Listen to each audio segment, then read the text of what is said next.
देखिए इस वक्त पार्लियामेंट हाउस के बाहर हम मौजूद हैं और आज पार्लिमानी खुसूसी कमेटी का भी इजलास हुआ। उसके साथ कौमी असम्बली का इजलास 6 बजे से जारी है और जो सेनेट का इजलास है वो भी जारी है, जबकि जो काबीना का इजलास है वो 7:30 बजे से जारी है। यानी सेनेट और जो कौमी असम्बली का इजलास था और तकरीबन 90 मिनट के बाद यानी 1 घंटा और 30 मिनट की ताख़ीर से जो इजलास है वो शुरू हुआ है। और आज का सबसे अहम मामला है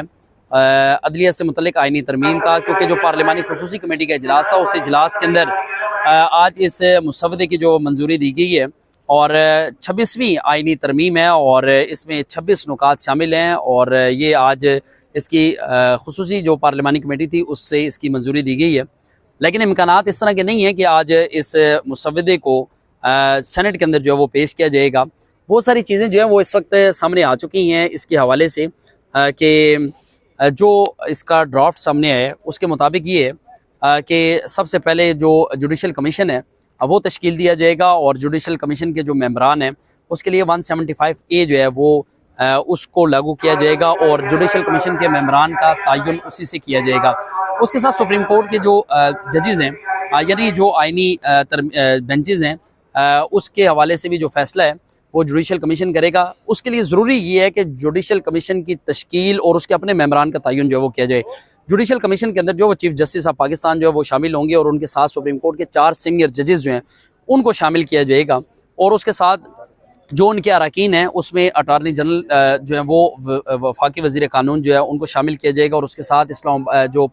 सुप्रीम कोर्ट बार है उसके नामजद वकील जो हैं उनको रुकन के तौर पर इसके अंदर जो वो शामिल किया जाएगा और उसके साथ कौमी असम्बली और जो सेनेट है इसके दो अरकान उनको इस जुडिशल कमीशन के अंदर जो है वो शामिल किया जाएगा। अब चूँकि जो मामला है उसमें एक तजवीज़ ये भी दी गई है कि जो चीफ जस्टिस ऑफ पाकिस्तान के हैं उनकी मुद्दत मुलाजमत जो वो 3 साल रखने की जो तजवीज़ है वो दी गई है। उसके साथ ये भी कहा गया कि जो सिफारिशात काबीना, वज़ीर आज़म या सदर पाकिस्तान देंगे कोई भी अदालत जो है वो उनसे इस हवाले से जो वो सवाल नहीं कर सकती। और एक और बात ये की गई है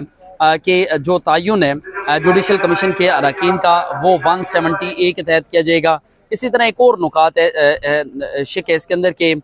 सूद के खात्मे के लिए जो शिक है उसके अंदर भी तरमीम की जाएगी। और मौलाना फजलुर रहमान और पाकिस्तान पीपल्स पार्टी के दरमियान जो तहफ़्फ़ुज़ात थे वो ये थे, मौलाना फजलुर रहमान ये चाहते थे कि अदलिया से मुतल्लिक आइनी तरमीम का जो मामला है इसके अंदर आइनी अदालतें नहीं बल्कि आइनी बेंचेस जो है वो होने चाहिए और इस पर मुस्लिम लीग नून ने काफ़ी मरतबा उनको कायल करने की कोशिश की है। मौलाना फजलुर रहमान के साथ जो है वो मुस्लिम लीग नून के बारहा जो होने वाली मुलाकातें थी वो बेसूद साबित हुई हैं। इसके लिए पाकिस्तान पीपल्स पार्टी जो है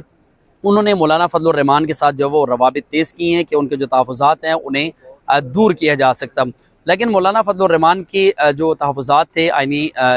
तरमीम के मामले पर उस पर मुश्तरका तौर पर जो ड्राफ्ट था वो सामने आया और पीपल्स पार्टी ये चाहती है कि मौलाना फजलुर रहमान जो उनके तहफ़्फ़ुज़ात को दूर किया जाए। अब चूँकि मामला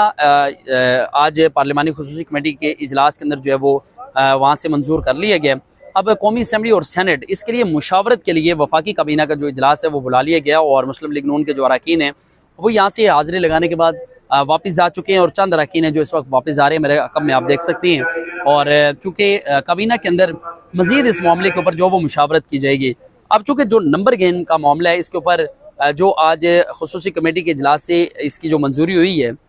उसके बाद मौलाना फजलुर रहमान जो है वो मज़ीद अहमियत के हामिल हो चुके हैं, क्योंकि मौलाना फजलुर रहमान जो है उन्होंने अगर हुकूमती इत्तेहाद के साथ हाथ बढ़ा लिया तो नंबर गेम जो है वो हुकूमत के पूरी हो जाएंगे और बड़ी आसानी के साथ अदलिया से मुतल्लिक आइनी तरमीम का जो मामला है वो हल हो सकता है। क्योंकि उसके ऊपर जो हुकूमत है हुकूमत ने मौलाना फजलुर रहमान को एक पेशकश कर रखी है कि वफाक के अंदर 2 अहम वजारतें जो हैं वो उनको दी जाएंगी, सेनेट की 2 नशस्तें भी दी जाएंगी। और इसी तरह जो पाकिस्तान तहरीक इंसाफ है, पाकिस्तान तहरीक इंसाफ ने भी मौलाना फजलुर रहमान को 2 पेशकश कर रखी हैं कि उन्हें खैबर पख्तूनख्वा में 2 अहम ओहदे जो हैं वो दिए जाएंगे। अब चूँकि रवायत ये है कि मौलाना फजलुर रहमान ने हमेशा हुकूमती इत्तेहाद का हिस्सा बनने को ज़्यादा तरजीह दिया, हुकूमती बेंचेस के ऊपर उन्होंने बैठना जो है वो बेहतर समझा है। और अब चूँकि जो मुलाकातें हैं वो पाकिस्तान तहरीक इंसाफ के साथ भी उनकी जारी हैं, पीपल्स पार्टी के साथ भी जारी हैं और मौलाना फजलुर रहमान के अपने लोग ये चाहते हैं कि आप अपने तहफ़्फ़ुज़ात पहले दूर कर लें और उसके बाद अगर आप कोई फ़ैसला करना चाहते हैं तो वो फ़ैसला कर लें। मुझे ऐसा लग रहा है इस सारे मामले के बाद कि मौलाना फजल रहमान के जो तहफ़्फ़ुज़ात हैं वो दूर हो चुके हैं, और जो उनके कुछ तहफ़्फ़ुज़ात जो रह गए हैं उन तहफ़्फ़ुज़ात को भी दूर करने के लिए अभी जो काबीना का इजलास इस वक्त चल रहा है उस इजलास के अंदर मज़ीद मुशावरत की जाएगी और मौलाना फजल रहमान के जो तहफ़्फ़ुज़ात है वो दूर किए जाएंगे। सियासी जमातों का जो ड्राफ्ट है वो सामने आ चुका है, लेकिन जो पाकिस्तान तहरीक इंसाफ है उनका ड्राफ्ट जो वो अभी तक सामने नहीं आ सका, और उनका ये कहना है कि सारे मामले के ऊपर हमें बहुत सारे तहफ़्फ़ुज़ात और ये आइनी तरमीम का जो मामला है अदलिया से मुतल्लिक़, ये सिर्फ चीफ जस्टिस ऑफ पाकिस्तान जो है उन्हें रिटायरमेंट के बाद जो है उन्हें आइनी अदालतों के अंदर जो है वो या किसी आइनी अदालत के सरबराह के तौर पर तैनात करने से मुतल्लिक़ है। तो इसलिए हुकूमत और जो उनके इत्तेहादी हैं उनको चाहिए कि वो अपोजिशन के जो तहफ़्फ़ुज़ात हैं उनको भी दूर करे। वो तहफ़्फ़ुज़ात दूर करने के लिए इनको जो पाकिस्तान तहरीक इंसाफ के जो लीडर्स हैं, जो इस वक्त इनकी मौजूदा लीडरशिप है, वो ये चाहती है कि हमें भी एतमाद में लिया जाए, लेकिन वो एतमाद में लेने पर भी उनके अपने तहफ़्फ़ुज़ात हैं। वो ये कहते हैं कि अभी तक इमरान खान से अडयाला जेल के अंदर उनकी मुलाकातें नहीं करवाई जा सकी क्योंकि मुलाकातों पर पाबंदी आयद है, और जो मौजूदा जो मुल्क की सूरत हाल के पेश नज़र यह पाबंदी आयद की गई थी। और अगर ये मुलाकात होती है तो मुलाकात के बाद जो हतमी फ़ैसला है वो इमरान खान खुद करेंगे, और पार्टी के पास कोई वाज़ेह हदायत भी इस वक्त मौजूद नहीं हैं कि वो अदलिया से मुतल्लिक़ आइनी तरमीम के मामले पर किस जगह स्टैंड करेंगे। लेकिन वो सारा मामला इस तरफ लेके जा रहे हैं कि उनकी इमरान खान से मुलाकात होगी। सारा मामला चूँकि अब पार्लिमानी खुसूसी कमेटी के इजलास से ये मुसवदा जो है वो मंजूर हो चुका है और इमरान खान से मुशावरत की जाएगी, मज़ीद हदायत ली जाएंगी और मज़ीद हदायत के बाद हुकूमती इत्तेहाद को जो है वो अपना जो मैसेज है वो दिया जाएगा। लेकिन हुकूमती इत्तेहाद का ये दावा है कि पाकिस्तान तहरीक इंसाफ के 4 अरकान जो हैं जो आज़ाद हैसियत इख्तियार कर चुके हैं वो इस वक्त हुकूमत के साथ राब्ते में हैं। लेकिन जो पाकिस्तान तहरीक इंसाफ की जो लीडरशिप है उनका ये दावा है कि हुकूमत के 7 लोग इस वक्त उनके साथ राब्ते में हैं। नंबर गेम काफ़ी ज़्यादा मैटर करती है, चूँकि अब ये कौमी असम्बली और सेनेट से ये मुसवदा जो है ये इसकी मंजूरी ज़रूरी है, उसके लिए मुशावरत के लिए इस वक्त काबीना का इजलास चल रहा है और काबीना इजलास में फ़ैसला किया जाएगा कि मौलाना फजल रहमान के जो तहफ़्फ़ुज़ात हैं वो मज़ीद किस हद तक जो वो ख़त्म किए जा सकते हैं।